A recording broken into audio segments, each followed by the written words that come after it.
बंधुओं नमस्कार। आपका मेरे channel Pandey S Arvind public पर स्वागत है। एक लंबे अंतराल के पश्चात मैं आपके सामने आज चर्चा को लेकर उपस्थित हुआ हूँ। आज की चर्चा का विषय है पंथ निरपेक्षता भारतीय संदर्भ में।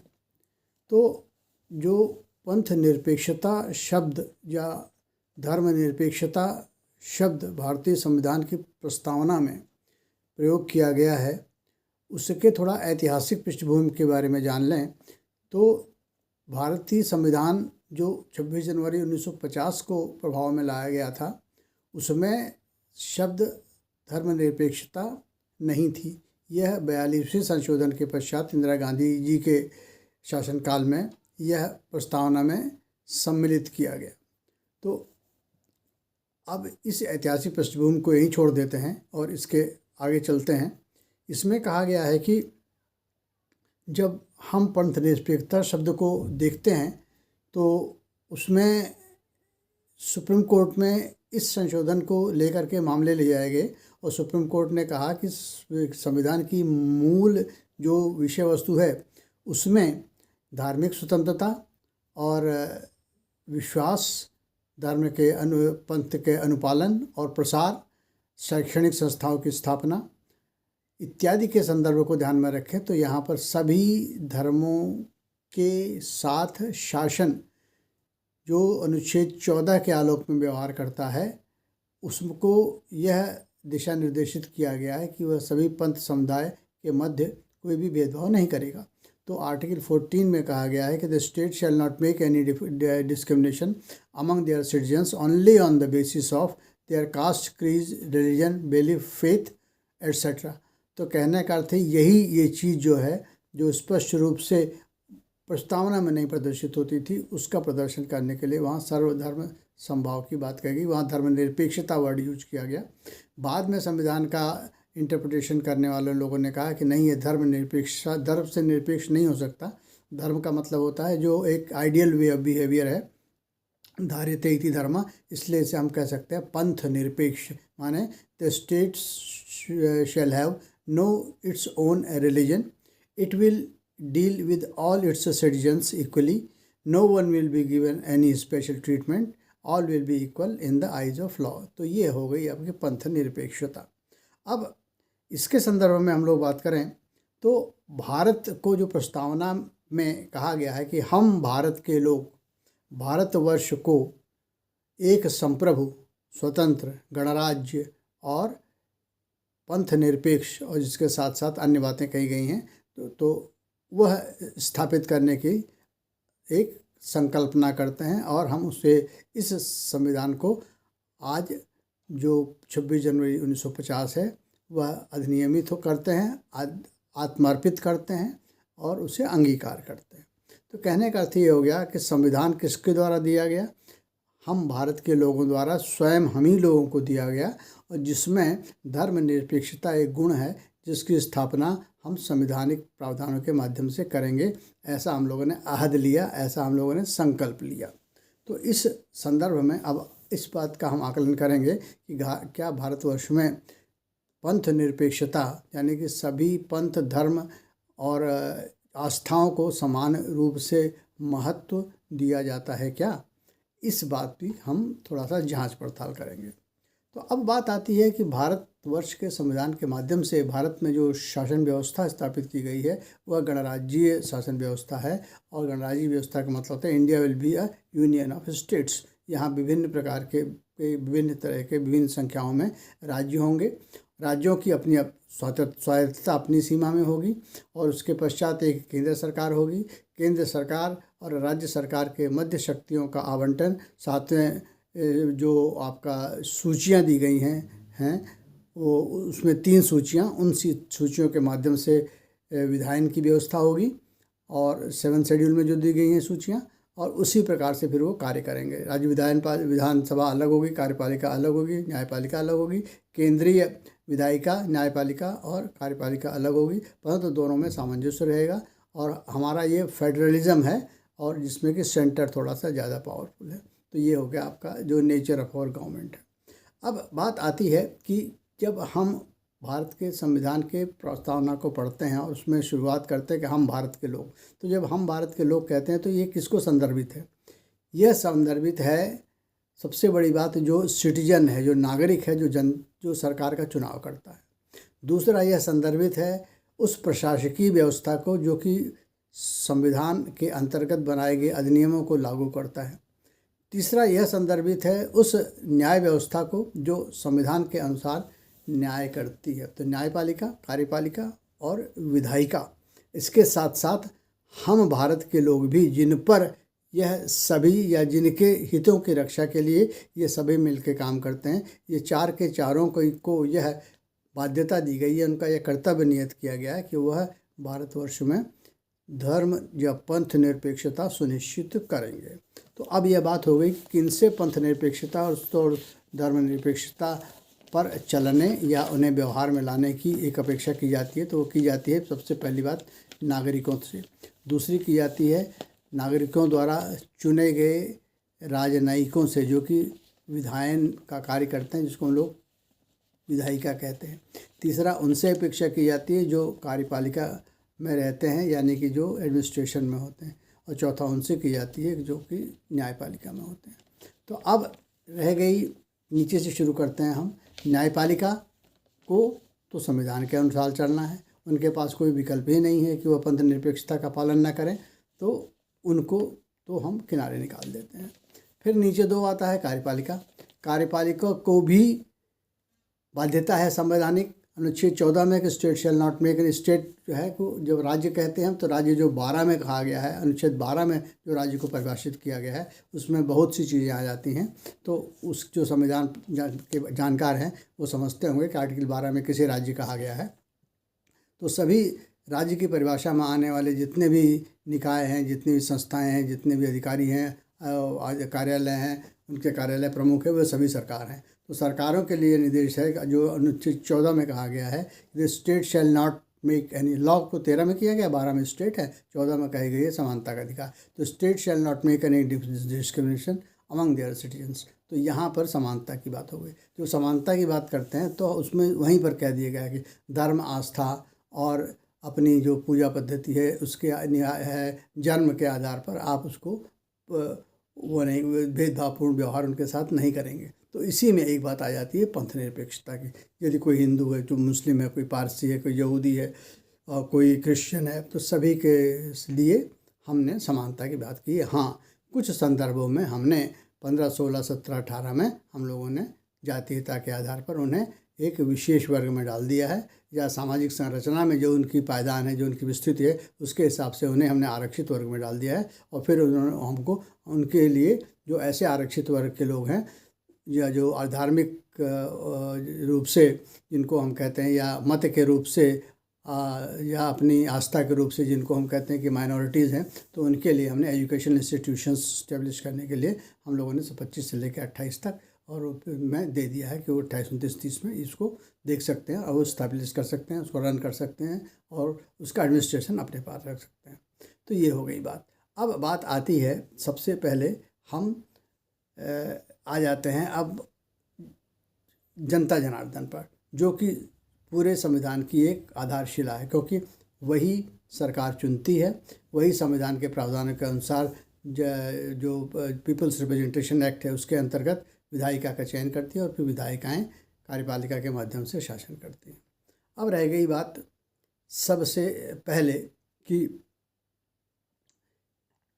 भारतीय नागरिकों के संदर्भ में हम देखें कि क्या वे भारतीय संविधान में लिए गई जो प्रतिज्ञा है, उस प्रतिज्ञा के अनुसार अपने दैनंदिन व्यवहार में क्या वे सभी नागरिकों के सापेक्ष धर्मनिरपेक्ष रूप से व्यवहार आचरण करते हैं।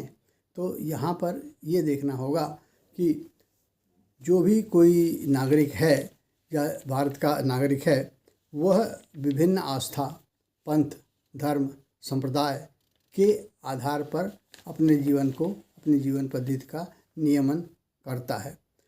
परंतु यहाँ पर एक ध्यान देने योग्य बात है कि जब संविधान बना, भारत स्वतंत्र हुआ, तो वहाँ पर अस्पृश्यता को और छुआछूत को समाप्त कर दिया गया। तो ऐसी स्थिति में कोई सामाजिक स्तर पर या सामाजिक उसके सॉरी किसी समाज, धर्म या किसी वर्ग में जन्म लेने के आधार पर उसके साथ भेदभावपूर्ण व्यवहार करने से निवारित किया गया है और ऐसा करना दंडनीय अपराध बनाया गया है। तो उस स्तर पर तो कोई भेदभाव होता नहीं, परंतु रह गई बात धर्म, मत और मान्यता के आधार पर व्यवहारों में इस प्रकार का विभेद देखने को मिलता है। तो देखा जाए तो सैद्धांतिक रूप से ऊपर से तो सभी ये कहते हैं कि नहीं, ईश्वर अल्लाह तेरे नाम, सबको सन्मति दे भगवान, हिंदू मुस्लिम सिख ईसाई आपस में है भाई भाई, लेकिन व्यवहार में यह चीज़ें दिखाई नहीं पड़ती। यह केवल किताबी ज्ञान है और सार्वजनिक मंचों से इसकी घोषणा की जाती है। व्यक्तिगत स्तर पर या समूह में सामाजिक स्तर पर इसे व्यवहार के स्तर पर व्यक्ति उतार नहीं पाते। साथ ही साथ ऐसे व्यक्ति समूह या सामाजिक समूह जो किसी राजनीतिक पार्टियों में आस्था रखते हैं या उनके समर्थक होते हैं, वे भी सैद्धांतिक रूप से अक्षरशः इस सिद्धांत का पालन नहीं करते। वे भी अपने तात्कालिक लाभों के लिए ये जो पंथ निरपेक्षता या सर्वधर्म संभाव की भावना है उसे मुंह से कहते हैं, लेकिन आत्मा से उसे न तो अंगीकार करते हैं न तो व्यवहार में उतारते हैं। अब भारतीय संदर्भ को हम देखें, जो कि एक कटु सच्चाई है जिसके बारे में यहाँ पर चर्चा करना बहुत ज़रूरी हो जाता है। तो भारतवर्ष में जितने भी मतांतर हैं और उसमें हम लोग देखें तो हमें पाएंगे कि सर्वप्रथम बहुसंख्यक तो सनातन हिंदू हैं। दूसरी बात, बहुसंख्यक अल्पसंख्यक हैं इस्लाम धर्मावलंबी। उसके बाद आते हैं क्रिश्चियन। उसके बाद आते हैं फिर पारसी। यहूदियों की संख्या भारतवर्ष में नगण्य है। अब रह गई बात हिंदुओं के संदर्भ में, क्योंकि जितने भी मैंने बताए चार, माने सनातनी हिंदू, इस्लाम के अर्चना के मत मानने वाले, क्रिश्चियन और पारसी, इन तीनों के संदर्भ में थोड़ा सा जान लेते हैं। तो हिंदू जो हैं ये हिंदू होते हैं, ये सनातनी हिंदू होते हैं, ये बहु ईश्वरवादी होते हैं, ये मूर्ति पूजक होते हैं, ये ईश्वरों के इनकारनेशन यानी कि उनके अवतार में विश्वास रखते हैं, और ये तीन प्रकार के बात समझते हैं, ब्रह्मा विष्णु महेश। वो कहते हैं कि तीन प्रकार के देवता होते हैं, एक जन्मदाता होता है, एक पालक होता है, एक संहारक होता है, और उसके पश्चात ये कहते हैं कि भगवान ईश्वर जो है वो कई अवतारों में समय समय पर सतयुग त्रेता द्वापर में जन्म लेकर आते रहते हैं। और यहाँ जो सनातनी हिंदू है वह पुनर्जन्म की अवधारणा में भी विश्वास करता है। तो लेकिन यह चिरंतन काल से समाज में व्याप्त है। इसका कोई प्रमुख नहीं होता, इसका कोई पैगंबर नहीं होता, इसका कोई धर्म का स्थापना करता नहीं होता, ये चिरंतन काल से चला आता है। तो यह रह गई भाई सनातनी हिंदू। नंबर 2 हो जाते हैं इस्लाम धर्म के अनुयायी। तो इस्लाम धर्म के अनुयायियों के संदर्भ में यह विशेष बात है कि वह 1400 वर्ष पुराना एक मत है, जिसमें कि ये एक पूर्व स्थापित सोच, विचारधारा या मत की प्रतिक्रिया स्वरूप अस्तित्व में आया। तो यहूदी, इस्लाम और पारसी पहले से ही उन क्षेत्रों में विद्यमान थे जहाँ पर कि इस्लाम का प्रादुर्भाव हुआ। तो इस्लाम के प्रादुर्भाव होने के पश्चात यहूदी, पारसी और क्रिश्चियंस, इन तीनों के विरुद्ध इस्लामी सोच या मत अस्तित्व में आया, और उन्होंने कहा कि आप जो हैं वो अनेकेश्वरवादी हैं, आप दो ईश्वरों को मानते हैं, और जबकि ईश्वर केवल एक है। तो उनका मूल जो उद्देश्य था या उनका मूल पवित्र वाक्य है या इलाहा इल्लल्लाह, ये पैगंबर रसूल अल्लाह वाली कहानी है। फिर उनके लिए पवित्र पुस्तक जो है वो कुरान है, जिसमें वो कहते हैं कि यहूदी, ईसाई तथा पारसी जो क्राइस्ट, जबरील और इस्माइल को मानते हैं, वे एक से अधिक ईश्वर को मानते हैं, इसलिए वे गलत हैं। ईश्वर तो केवल एक होता है, और इसलिए इन सब को जो एक से अधिक ईश्वर मानते हैं उनको इस्लाम मानने वाले चेतावनी देते हैं कि वे अपनी इस आस्था को छोड़ करके इस्लाम की आस्था को स्वीकार कर लें, अन्यथा वे दंड के भागी होंगे।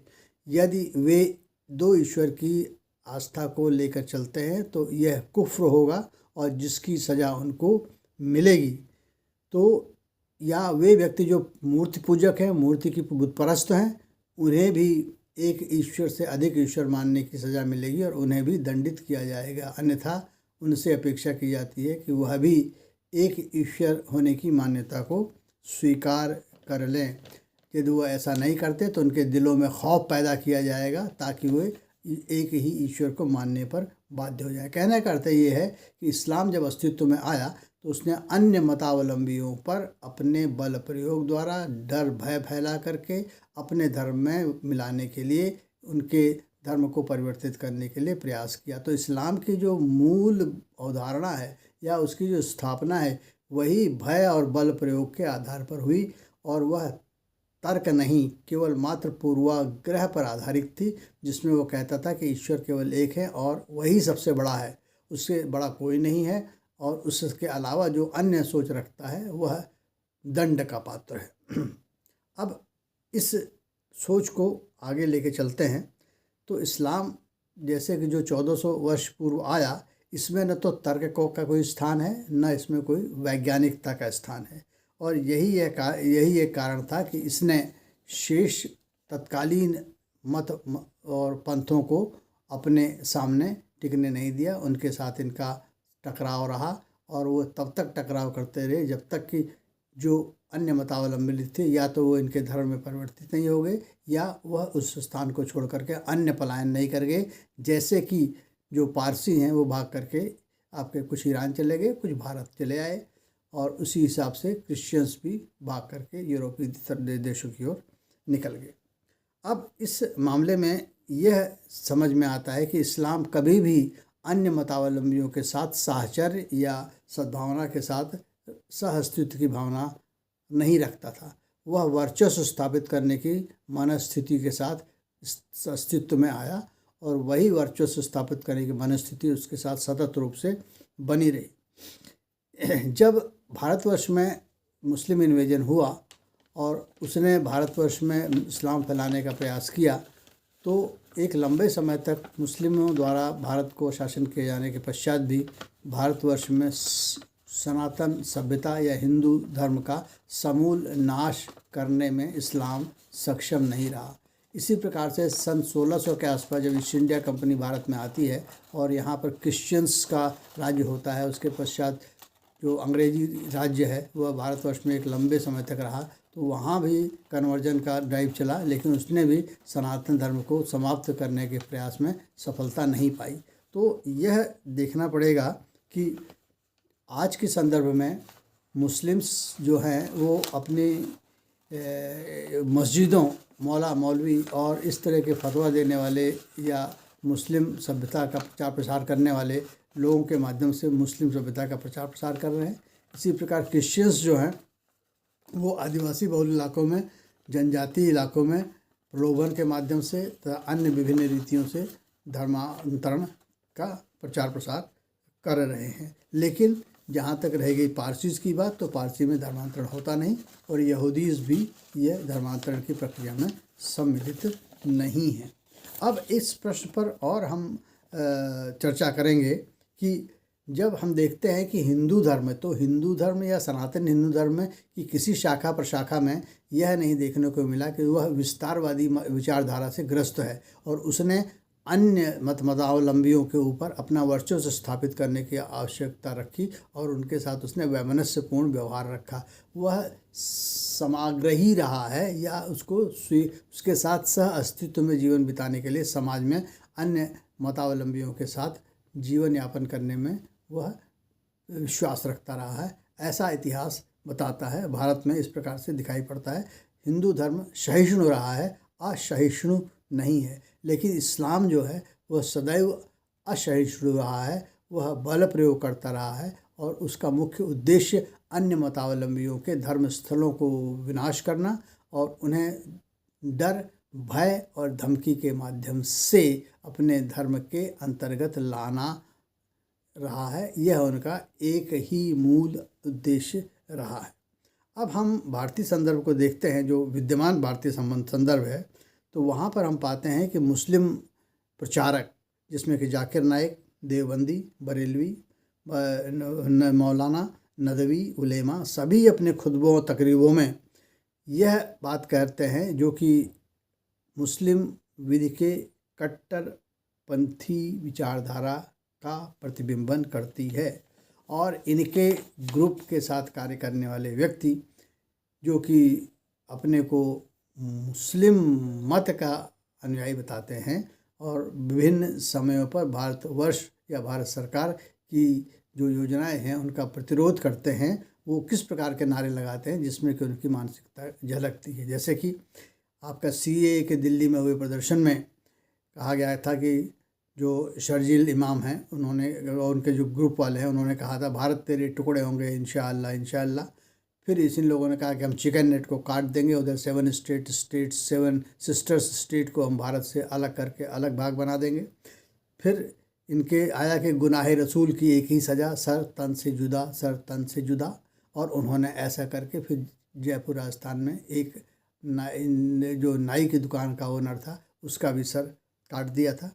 फिर ये कहते हैं कि लड़ के लिया है पाकिस्तान, हंस के लेंगे हिंदुस्तान। यानी कि जो गज़वाए हिंद का एक कॉन्सेप्ट मुस्लिम्स में आता है या मुस्लिम रूलर्स में रहा है, तो वह भावना अभी भी मुस्लिमों के मत में विद्यमान है। और फिर मुस्लिम उम्मा की बात करता है, यानी कि पूरे विश्व में जहाँ भी कोई मुस्लिम है वह उसका अपना सगा है, वह उसका बिरादरी है। उसके अलावा उसका सगा, उसके साथ जो भावनात्मक संबंध रखने की बात है वह किसी और अन्य से भावनात्मक संबंध नहीं रख सकता। तो इसी स्थिति में सर्वधर्म समभाव की सोच तो फिर बेमानी हो जाती है। जब ये मुस्लिम उम्मा की बात करते हैं और इनका संपूर्ण ध्यान उम्मा पर ही है, उसके अलावा कोई भी इनके लिए ग्राह्य नहीं है, तो फिर वो सर्वधर्म समभाव या सेकुलरिज्म की बात भारतीय संदर्भ में समाज के उस वर्ग के संदर्भ में एकदम बेमानी हो जाती है, इसमें कोई शक नहीं है। अब आ जाती है बात कि कभी कभी यह आरोप लगाया जाता है कि हिंदू सनातनी भी तो ऐसे व्यक्तियों या मुस्लिमों के प्रति उग्रवादी या प्रतिक्रियावादी हो जाते हैं। तो यहाँ पर निवेदन है कि जब कभी किसी परिस्थिति में कोई क्रिया होगी तो उससे प्रभावित होने वाला व्यक्ति भी प्रतिक्रिया तो व्यक्त करेगा ही, यह एक मानवीय प्रवृत्ति है। लेकिन जहाँ तक किसी भी इस प्रकार के दोषपूर्ण कार्य को या प्रताड़ित किए जाने वाले कार्य को प्रारंभ करने की बात है, तो वह ऐसी स्थिति में करने का दोष अधिकतर मुस्लिम मतावलंबियों की ओर देखा गया है और वे अन्य मतावलंबियों को अपने होने का या अपने बेहतर होने का, अपने दमदार होने का एक प्रमाण देना चाहते हैं और यह सिद्ध करना चाहते हैं कि हमारे सामने आपको सबऑर्डिनेट होकर के रहना पड़ेगा। हम चाहें तो आपको जीना मुश्किल कर सकते हैं, आप बहुमत में भले हैं लेकिन हमारी उग्रता के आगे आपको झुकना ही पड़ेगा। अब यहाँ पर आ जाते हैं दूसरी बात, जो दूसरा पक्ष है वो यह है कि सरकार जो कि चयन प्रक्रिया द्वारा राजनीतिक परिदृश्य में या राजनीतिक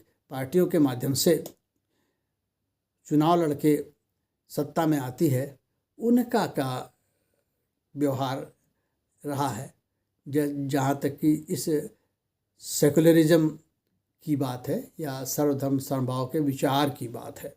तो सबसे पहले हम देखें कि भारतवर्ष में एक लंबे समय तक कांग्रेस का राज्य रहा और कांग्रेस शुरू से इस प्रकार की मानसिकता से पीड़ित रही है जिसमें कि वह देखती रही है कि किस प्रकार से हम एक वर्ग विशेष को प्रश्रय दे करके सत्ता में बने रहें। तो इसी का एक बहुत जीता जाता उदाहरण है कि यूपीए गवर्नमेंट में प्रधानमंत्री डॉक्टर मनमोहन सिंह साहब ने एक समय पर यह वक्तव्य दिया था कि भारतवर्ष के संसाधनों पर पहला हक मुसलमानों का होगा। तो यह साफ दिखाता है कि किस प्रकार से कांग्रेस सरकार मुस्लिम तुष्टीकरण में लिप्त थी और उसने स्पष्ट रूप से सर्वधर्म समभाव की भावना का अनादर किया।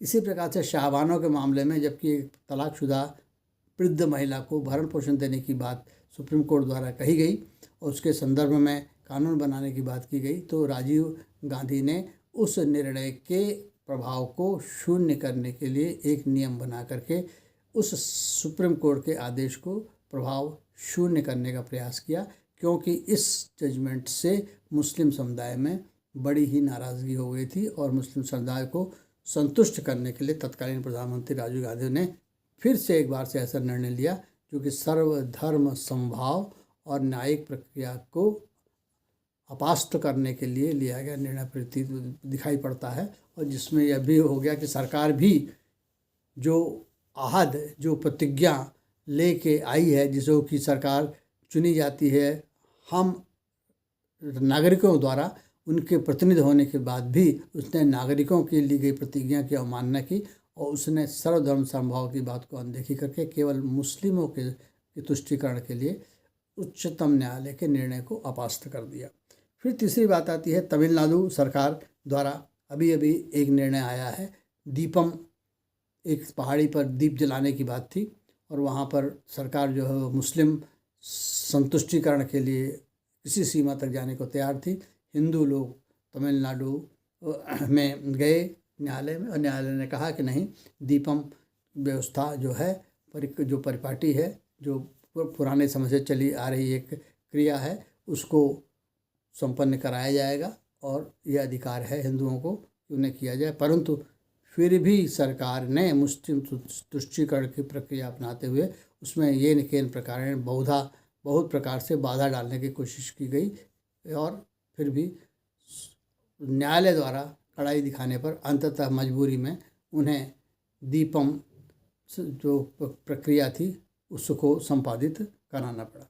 इसी प्रकार बंगाल में मुख्यमंत्री ममता बनर्जी, जो कि स्पष्ट रूप से महिला तुष्टीकरण की एक बहुत बड़ा उदाहरण है, उन्होंने साफ कह दिया था कि यदि हिंदू मुस्लिम बहुल इलाकों में जाएंगे और मुस्लिम उनके ऊपर आक्रमण करते हैं तो यह मेरी कोई जिम्मेदारी नहीं होगी कि मैं उनकी सुरक्षा सुनिश्चित कर पाऊँ। वे माने हिंदू यदि मुस्लिम बहुल इलाकों में जाते हैं तो वे अपने जोखिम पर जाए, सरकार उनकी सुरक्षा की जिम्मेदारी नहीं लेगी। और यह कह के उन्होंने एक बार फिर से मुस्लिम तुष्टीकरण के लिए अपने को दिखाया कि मैं मुस्लिमों की बहुत ख्याल रखती हूँ। तो ये कहाँ गया वह आहद, वो कमिटमेंट, वह प्रतिज्ञा कि हम भारत के लोग भारत को एक प्रभुसत्ता संपन्न और धर्मनिरपेक्ष राज्य स्थापित करने की प्रतिज्ञा करते हैं। इसी प्रकार से फिर से देखें आगे तो मुस्लिम संगठनों द्वारा समान नागरिक संहिता का पुरजोर विरोध किया गया। जनसंख्या नियंत्रण के कानूनों का भी प्रयोग मुस्लिम समुदाय द्वारा धर्म के नाम पर किया जाता है। धर्मगुरु भी इसका प्रतिकार करते हैं और इसे कानून और शरिया के प्रतिकूल मानते हैं।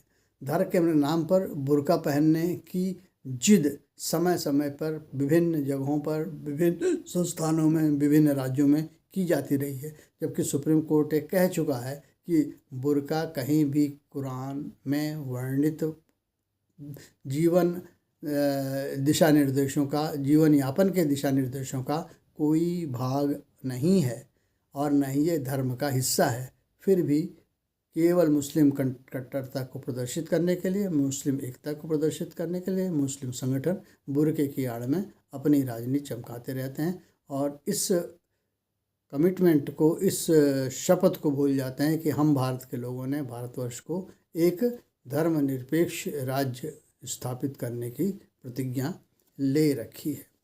ऐतिहासिक तथ्य है कि इस्लाम और ईसाई मतावलंबी अपने धर्म को मानने और उसका पालन करने मात्र से ही संतुष्ट नहीं रहते हैं। उनका यह बहुत पुराना एक प्रतिज्ञा है या उनकी इच्छा है कि भारतवर्ष को वे किसी भी प्रकार से मुस्लिम राज्य में कन्वर्ट कर लें, क्योंकि मुस्लिम संदर्भों में गजवाए हिंद की एक कल्पना की जाती है। और इसी प्रकार जब ईस्ट इंडिया कंपनी भारत में आई थी तो ईसाइयों ने भी सोचा था कि हम भारतवर्ष को पश्चिमी सभ्यता में रंग करके इसी का इस्लामी उसका क्रिश्चियन ईसाईकरण कर लेंगे, लेकिन न तो ईसाइयों को और न ही मुस्लिमों को अपने इस उद्देश्य में पूर्णता मिली, और न ही भारतवर्ष मुस्लिम राज्य बन पाया और न ही वो ईसाई राज्य बन पाया।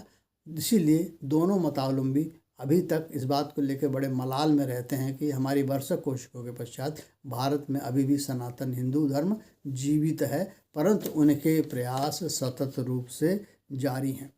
अब इस बात को भी और ध्यान देना है कि डॉक्टर अंबेडकर ने अपनी पुस्तक पाकिस्तान या भारत का विभाजन नामक पुस्तक, जो कि बहुत ही चर्चित पुस्तक है, उसमें स्पष्ट रूप से कहा था कि सबसे पहले ये भारत का विभाजन होकर के दो भागों में बंट रहा है तो पूरी की पूरी जनसंख्या का हस्तांतरण होना चाहिए। हिंदू यहाँ रह जाएं और मुसलमान, जो धर्म के आधार पर राज्य बनाया जा रहा है, राष्ट्र बनाया जा रहा है, राष्ट्र का विभाजन हो रहा है, वो उस राष्ट्र में चले जाएं जिससे कि वह मांग कर रहे हैं और वह पाकिस्तान के रूप में उसका नाम दे रहे हैं।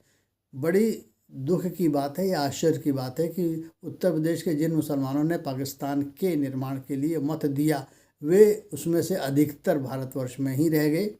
और विभाजन के पश्चात भी गांधी जी ने भी बहुत मुसलमानों से ये कहा कि भाई तुम मत जाओ, तुम मत जाओ, और वो कहते रहे आखिर तक कि विभाजन मेरे शरीर के टुकड़ों पर होगा, लेकिन वे विभाजन को रोक नहीं पाए। जिन्ना अपनी जिद करने में जो है कि कायम हो गए और सफल हुए और उन्होंने पाकिस्तान बनवा लिया। तो अब बात आती है कि इस पुस्तक में अंबेडकर जी ने विशेषकर क्या बात कही। उन्होंने लिखा है कि हिंदू व मुस्लिम मत जो है मूल रूप से शिक्षा के संदर्भ में एक दूसरे के विपरीत हैं। वे सार्वभौम भाईचारे के सिद्धांत पर एकमत नहीं हैं। इस्लाम में मुस्लिम मतावलंबी ही मुस्लिमों का भाई होता है और उसे ही वह भाईचारा की सीमा में लाता है। यानी कि जो मैं पहले उम्मा की बात कह रहा था, वही चीज़ है जो अंबेडकर साहब कहते हैं कि मुस्लिम को ही भाई मानता है और उसी के साथ भाईचारे का व्यवहार करता है। उसके अलावा अन्य किसी मतावलंबी को वह भाईचारे के व्यवहार सीमा में नहीं ला सकता। गैर मुस्लिम के लिए किसी भी मुस्लिम के मन में भाईचारा नहीं होता। इस्लाम सदैव उम्मत में विश्वास रखते हैं और जो कि सिर्फ मुस्लिमों तक सीमित होती है। अन्य मत और धर्मों के अनुयायी उनके लिए काफिर होते हैं और काफिरों से बातचीत करना, उससे संपर्क में रखना उसकी ममानियत है, उसकी मनाही है कुरान में, और ऐसे व्यक्तियों को दंडित किए जाने का प्रावधान कुरान में है। जो एक से अधिक भगवान को मानते हैं या जो मूर्ति पूजक हैं, उनके लिए दंडित किए जाने के प्रावधान कुरान में है। तो उनके लिए तो ये धार्मिक सीख है, उनका ये आदर्श है। तो किस प्रकार से वो सर्वधर्म समभाव की बात कर सकते हैं। हाँ, जो कुछ प्रगतिशील मुसलमान हैं, हो सकता है उनके मन में कुछ थोड़ा सा परिवर्तन हो, परंतु जिन्होंने भी कौरानिक शिक्षा पाई है या मदरसों में शिक्षा पाई है, जिनके मन में बचपन में वह विष बीजांकुर डाल दिया गया है, वे कभी भी अन्य मतावलंबियों को अपने समान जीव नहीं मान सकते, इंसान नहीं मान सकते, और उनके साथ वो सद्भाव का व्यवहार आंतरिक मन से नहीं कर सकते, मुंह से दिखावे के लिए भले कर दें।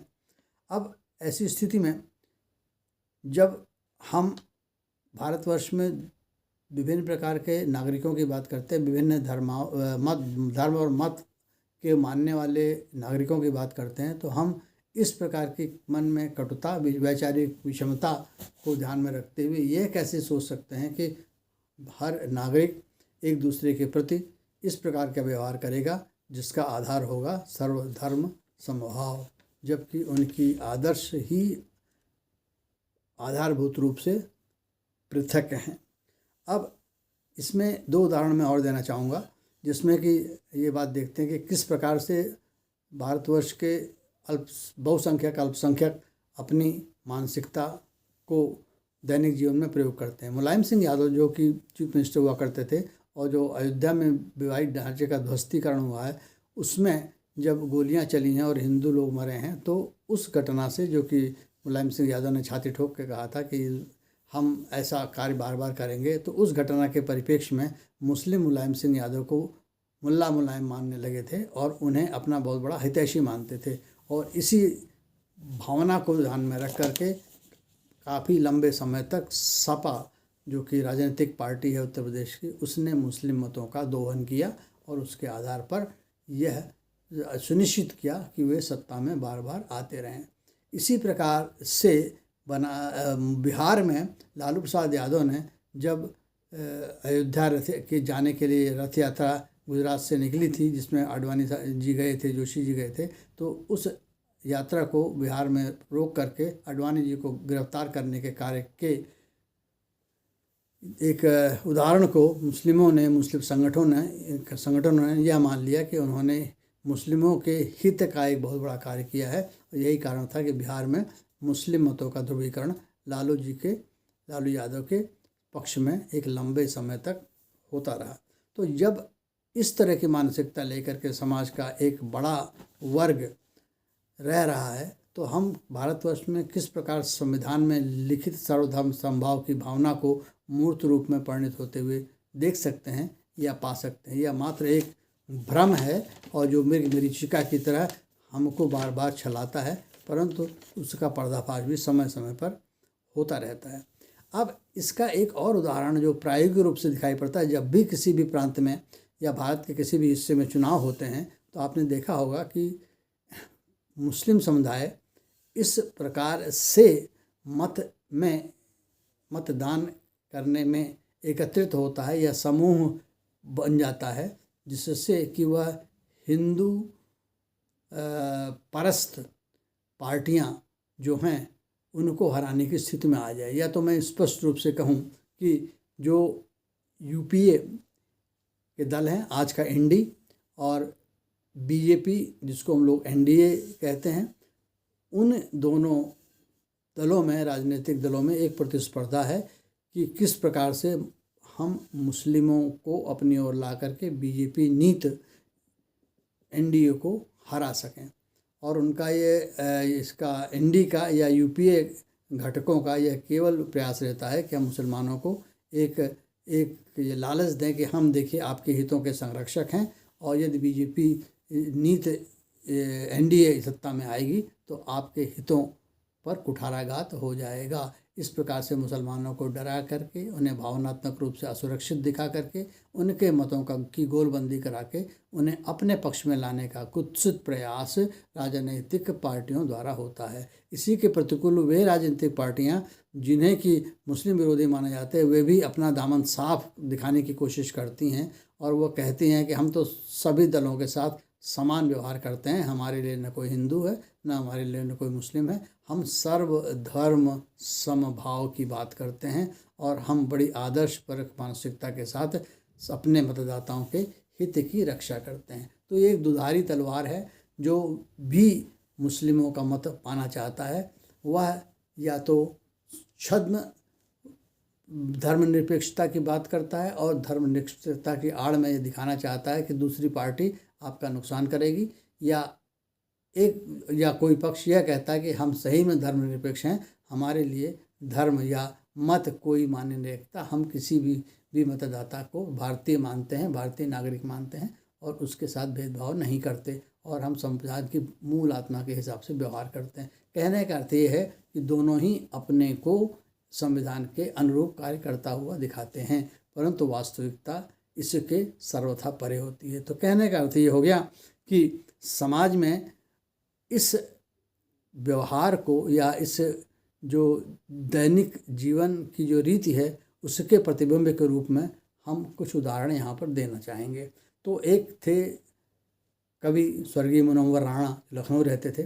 उन्होंने एक बार ये कहा था कि यदि इस बार बीजेपी आ गई तो मैं लखनऊ छोड़ करके पाकिस्तान चला जाऊंगा, और उनके दुर्भाग्य से उस बार उत्तर प्रदेश में बीजेपी फिर जीत के आ गई थी। तो उनसे लोगों ने बाद में बहुत पूछा, क्यों आप पाकिस्तान, आप कब जा रहे हैं? तो इस प्रकार के अतिवादी वक्तव्य कभी भी जारी नहीं करने चाहिए, खासकर अपने को तथाकथित प्रबुद्ध कहने वाले व्यक्तियों द्वारा। अब जब इस तरह का प्रबुद्ध व्यक्ति इस प्रकार की बात करता है तो हम किस प्रकार से यह मान लें कि भारतवर्ष के नागरिक जो कि अनपढ़ हैं या मार्जिनल लिटरेट हैं, उनके द्वारा भी धर्मनिरपेक्षता का अनुपालन किया जाता है, जबकि मुनव्वर राणा जैसे लोग इस प्रकार की बात कर रहे हैं। अब बात आती है कमल हासन ने, इन्होंने भी इसी संदर्भ में एक बहुत ही विवादास्पद बयान दिया था, जो कि धर्मनिरपेक्षता के या मत जो धर्मनिरपेक्षता सर्वधर्म समभाव की भावना के प्रतिकूल जाता था। इसी प्रकार से बॉलीवुड के एक खान एक्टर महोदय हैं, उन्होंने कह दिया कि जब से भारतवर्ष में केंद्र में बीजेपी सरकार आ गई तब से मुझे भारत में रहने में डर लगता है। अब ये बताइए, इस प्रकार की बातें ये समाज में स्थापित और गणमान्य लोग करेंगे तो फिर जनसाधारण के मन में क्या बात उठेगी? तो क्या इस प्रकार के वक्तव्य जारी करने चाहिए? ये एक तरह से इर्रेस्पॉन्सिबल स्टेटमेंट्स नहीं हैं जो कि इंडियन सेकुलरिज्म की दुहाई देने वाले लोगों के मुंह से निकाले जाते हैं। मैं तो ये कहूँगा कि they are not the followers of secularism, they are just preacher of the pseudo secularism. इसी प्रकार से AIMM के जो अध्यक्ष हैं ओवैसी साहब, उन्होंने अभी हाल में कहा है कि मैं खुश तब होऊंगा जब भारत में बुर्का पहनने वाली महिला प्रधानमंत्री होगी। अब देख लीजिए, राजनीतिक शीर्ष पदों पर बैठे वाले हुए व्यक्तियों के लिए को भी ये धर्म के चश्मे से देख रहे हैं और फिर कहते, और MP हैं और भारतीय संविधान की शपथ लेकर के सदन में जाते होंगे और इनके द्वारा इस तरह की बात की जा रही है। तो भारतवर्ष की इस स्थिति में, इस प्रकार के मानसिकता वाले लोगों की उपस्थिति में कैसे हम ये मान सकते हैं कि भारतवर्ष में धर्मनिरपेक्षता सही अर्थों में जो है कि पालन की जा रही है या समझी जा रही है या उसका हम आदर्श के रूप में अनुपालन कर रहे हैं। इसी प्रकार से खड़गे जी के पुत्र हैं और जो वहाँ तमिलनाडु के कुछ लोग हैं जो हिंदुत्व को, हिंदुज़म को कैंसर, एड्स, हैजा, कॉलरा ये सब कहते हैं और उन्हें कहते हैं कि इन्हें तो समाप्त कर देना चाहिए, समाप्त करने की मैं शपथ लेता हूँ। तो इस प्रकार के कटुतापूर्ण व्यवहार किसी धर्म, आस्था और मान्यता के विरुद्ध कोई राजनीतिक दल करेगा और केवल इसलिए कि ऐसा करने से मुस्लिम समुदाय की जो के अन्य के असेसमेंट में उनकी अहमियत बढ़ जाएगी या मुस्लिम समुदाय उन्हें अपना हितैषी समझने लगेगा, उनका मत उन्हें मिलने लगेगा। इसे क्षुद्र मानसिकता और क्षुद्र लाभ के लिए वे भारतीय संदर्भ में और भारतीय संविधान में जो हम लोगों ने एक कमिटमेंट किया है, हम लोगों ने जो अहद लिया है, हमने शपथ लिया है कि we the people of India, हम भारत के लोग भारत को एक संप्रभुता संपन्न और धर्मनिरपेक्ष राज्य स्थापित करेंगे, तो क्या जो राजनीतिक दल या राजनेता भारतवर्ष में प्रशासन करने के लिए राजनीति का सहारा ले रहे हैं वो इस प्रकार के सूडो सेकुलरिज्म या सर्वधर्म समभाव से विपरीत वक्तव्य जारी करके संविधान के किस उद्देश्य की प्राप्त कर रहे हैं? यह एक बहुत ही सोच और विचार का प्रश्न बन जाता है।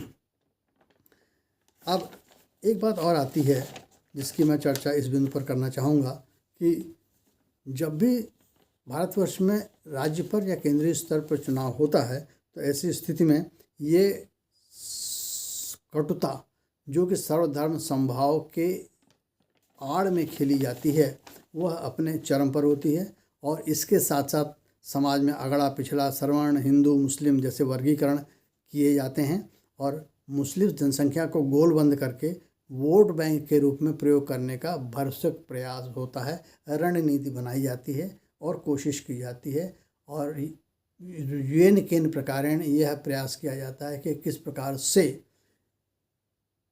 वह दल जो कि हिंदू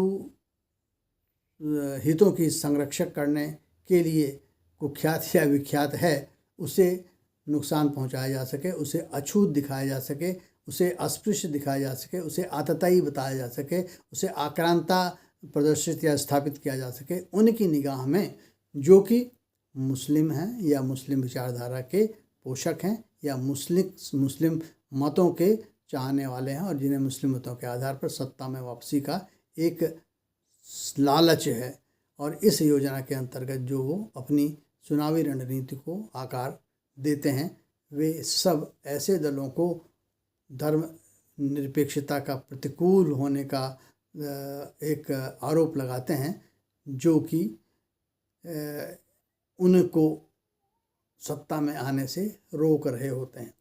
आज की तारीख में ऐसे व्यक्ति जो मुस्लिमों को एकत्र करते हैं और शेष अन्य राजनीतिक पार्टियों के विरुद्ध उनका प्रयोग करना चाहते हैं, उन्हें कभी कभी छद्म धर्म निरपेक्ष राजनीतिक पार्टियां होने का भी एक विशेषण दिया जाता है।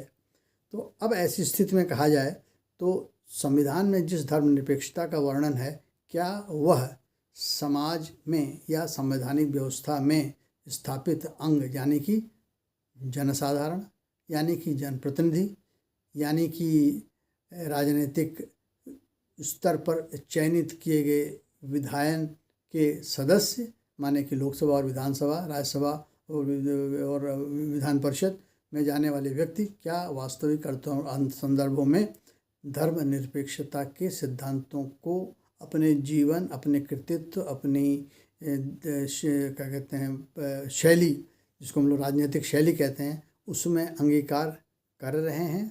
उत्तर आता है नहीं। वे सही संदर्भों में सर्वधर्म समभाव की अवधारणा को अपने कार्यशैली में नहीं उतार रहे हैं। सर्वधर्म समभाव सही अर्थों में अब मात्र चुनावी नारा पर रह गया है और यह सत्ताविहीन पक्ष अपने लाभ के लिए इसका प्रयोग तरह तरह से कई रंगों में रंग के करता रहा है।